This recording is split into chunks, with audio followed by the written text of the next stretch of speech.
Every time a new game releases, something interesting happens. Players don't just play the game, they start mastering it. Communities form around different mechanics, different skills, and completely different ways of playing. And the Grand Theft Auto series is one of the best examples of this.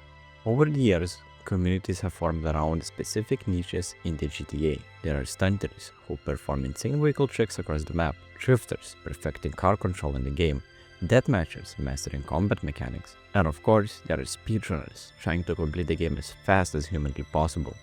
But hidden deep inside these communities is something much more stranger. For over 20 years, GTA players have been discovering ways to do something that the game was never meant to allow. They learn how to fly. Not with planes, not with helicopters, just using glitches, strange mechanics, and a lot of experimentation. And today, we're going to see how GTA players have learned how to fly.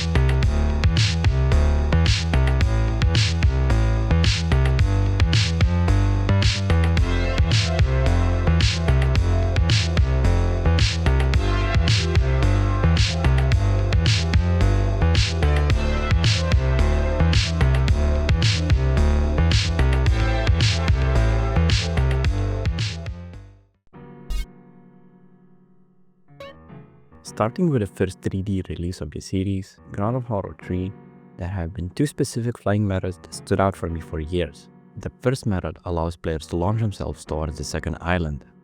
The glitch takes place on the metro tracks above the city, right next to the ramp that players love jumping from.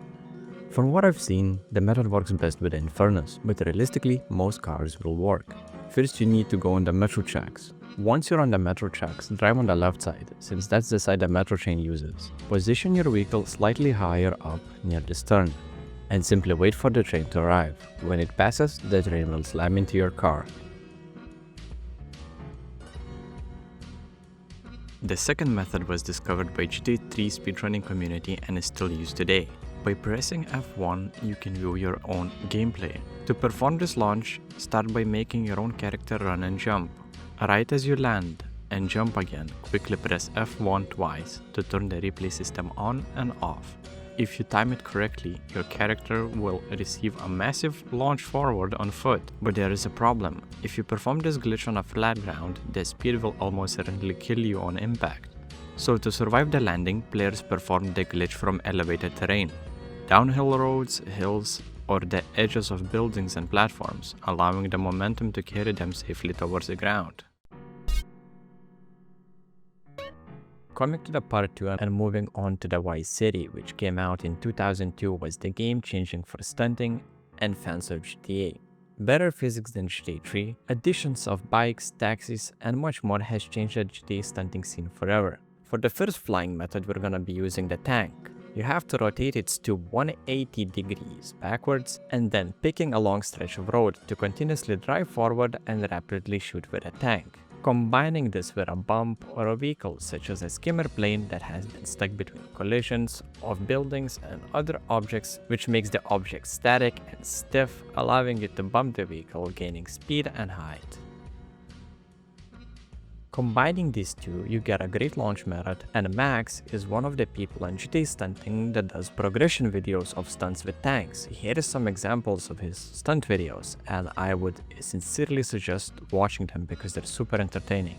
The second one would be cabby boosting. It's similar to the GTA San Andreas, which you'll see later down in the video. The key points to make it work is you grab a taxi, preferably a cabbie, you finish all the taxi missions, you unlock a honk jump ability as a reward for finishing them, but not like in San Andreas where you have to rebind your honk keys, you keep it on a button since Vice City runs on 30 frames per second. Doing a hop towards a wall with specifically your left side of the vehicle, so your two tires would touch the wall and you would continuously honk with a car, as the boost continuously launches you forward from honking. Third one, which is insanely complex and I had no knowledge of, so I got a reply from USCM, a menu specifically designed for stunting, allowing you to save positions, spawn vehicles and much more. Danny was kind enough to explain how the third glitch works, where you can stuck your bike PCG 600 between tight collisions to make them freak out and launch you very high. I will now quote Danny's explanation. Further details, per my understanding, on packer-based bike flings, example this clip, for reference, it's useful, this fling can be done naturally without mods, cheat, glitches. It just usually means the player won't be on the bike as it flies away. Once the bike is positioned under the packer, you can continue to adjust it until the fling occurs, which then knocks you off, and you can choose to get off first and manually trigger the fling via the packer, getting into it.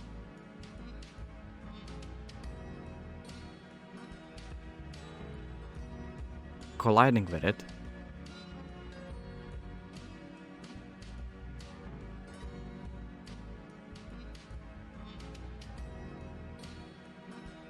shooting its tires, etc.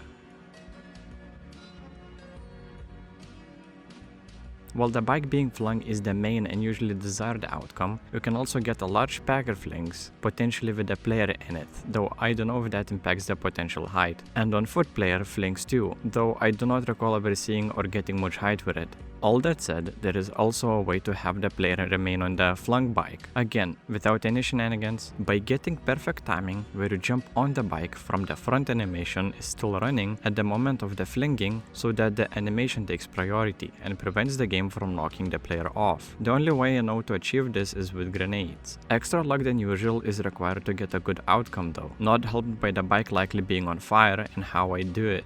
And its extreme spin probably making landing super tough. Hence why I don't think it's been done this way in a video yet, though I included a failed attempt at it in a momentum outtake, where a bike plus a player gets flung underground, so instead I focused the camera on the packer flips. As an extra aside, there's also a newer, potential variation on the overall concept, where you get the fling by instead spinning the packer into a standing up bike besides the wall or a rail, but I haven't done much testing on it, nor I've seen it in action in videos that I recall. Anyway, thank you Danny for the explanation. Part 3. GTA San Andreas. Released in 2004, San Andreas had, and honestly still has, one of the biggest potentials for insane glitches. Let's get into the craziest launch methods and glitches. Glitch number 1. The first one uses the monster truck, and trust me, this vehicle is way more broken than it looks. Get a monster truck and head to the Las Venturas. You're looking for a train track with a tight gap nearby, like a wall or a fence, especially a curve where the space gets even narrower. Wedge your truck into the gap and wait for a train to pass through and crush you. The suspension completely freaks out and sends you flying straight into the sky. The second method is the classic cabby boosting, probably the most well-known one. You need to complete all the taxi missions to unlock the horn jump ability. Once you have that, grab a taxi, preferably a cabbie. Honking gives you a small hop, but here's where it gets broken. Rebind your horn to the mouse wheel so you could spam it. Line up the left side of your car against a wall. Do a small hop, and on the second one, clip your left wheels into the wall. That turns the hop into a massive wall boost that launches you.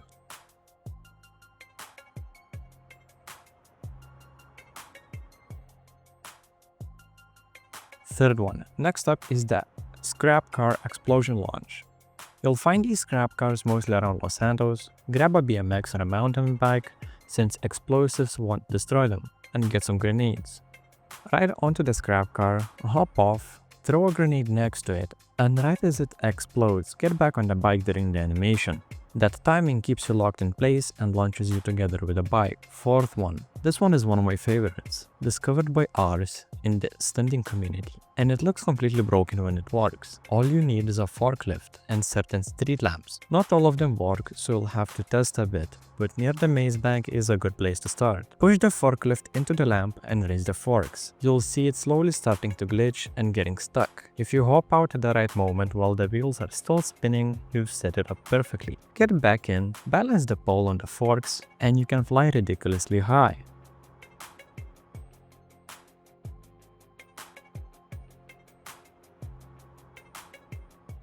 Now back to the monster truck, because it's not done yet. If you jump from a high place and land on two wheels, you'll get a huge bounce with the spins from the impact. If you land on just one front wheel, it's even stronger and can send you way higher. There's also another trick. Drive your front wheel on the NPC car and notice how it barely moves while the suspension compresses. Exit the truck and get in that car, and you'll probably get one of the biggest launches in the entire game. Fifth one. This next one isn't really a glitch, it's more like a hidden leftover from development. The tornado was actually planned to work like an aircraft similar to the Hydra. If you edit the game files and change its handling to a plane, you can literally fly the tornado and even use the rockets just like a Hydra does. Sixth one. Another bounce method works with vehicles like Bullet. Jump from a high place and tilt the front of the car downward before landing. That impact converts into a bounce and sends you flying. This also works with other vehicles like Bandito, Sabre, Dune, and few others, so it's worth experimenting. Note that some vehicles work on the side wheels such as Monster Truck and Dune, so you'll have to experiment by yourself. Seventh one. This one is for sand players. Get into a Rhino tank, save a position, then teleport far away and load that saved position again. The tank's complex wheels and suspension freaks out and launches you. If you place another vehicle above the tank, you can turn it into a massive co-op launch and hit some crazy distances.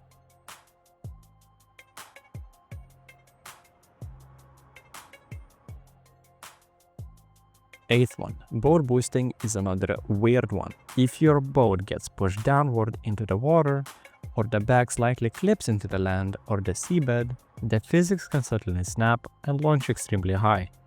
If another player is nearby, you can also slam into them midair and send them flying too.